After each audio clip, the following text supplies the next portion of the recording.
the Butterman was invented. I can't, like, it wasn't even actually on stage. We were just doing like a warm-up before the show one day.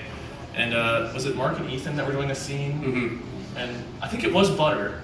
They were like something, I don't remember what the scene was, but basically they were like arguing over this box of butter that they had. And they're like, well, we gotta get rid of this butter somehow. And I walked into the scene and I was like, have some butter there, do you? I was like, the butter man wants all of your butter. You better give it up now or else I'll get you. And then Dan, who does like all of our music, started playing a song, so I had to like do a little sing-along. So I was like this creepy butter serial killer guy, and I was like, better watch out, butter man is coming. Better get going and you better get running. Like I was just going like crazy with this scary butter man. And like to this day, I still quote that guy. Like that's still like my favorite voice. Yeah, that was a bit. That's been a bit since it happened. Yeah. Keeps coming back. We'll just be like talking and be like, oh, I don't know, what are you doing today? Well, I don't know what the Butterman's doing today. Like, other people bring it up. Like, yeah, they made it a thing. What's yours? I think it may be from the October tour. It might be. I don't know. It's hard to pinpoint it. Every run, there's been like a moment where we all sort of have, except possibly in Europe, because everyone was basically deathly ill the entire time, and you had your groin injury.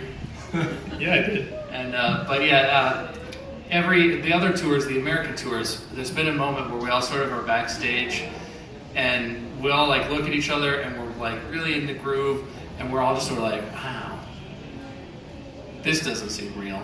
Because every time you sort of get into a groove with a tour, because you do a show every day or two shows some days, and the way we schedule it, we don't have days off, so it's kind of grueling. But like, there's always a moment of clarity where you remember how surreal it is that people are coming to like see you do a comedy show, and you're doing it, and the theater gets hundreds of people in it, and those moments are my favorite. And I can't remember a specific one, but I remember like the feeling, because we're all usually in costume. We start the show in a little bit of a costumes. And we're all sort of staring at each other. And there's backstage is always different, but kind of the same, because we always have the same projector and the same setup with all the props and stuff that we use. And there's always that little moment at some point, usually a couple times. Those are really cool when you realize how crazy all of this stuff has become from where it started. Like the first show and the last show on a tour, the first one's always like, we're back, and like like the lights will go to half, and you'll hear like the audience cheering, like you get like an adrenaline rush.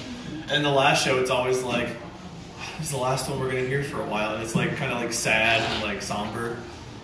Europe was different though. We had a couple of venues where there was no noise whatsoever. We had some very respectful crowds, and it was really off-putting. Making jokes to a room full of 1,000 silent people is the worst feeling that's ever happened. Like one of our games is like don't laugh, where we don't want you guys to laugh. Yeah. If you laugh, we switch out. Like the whole point is to make you guys actually laugh.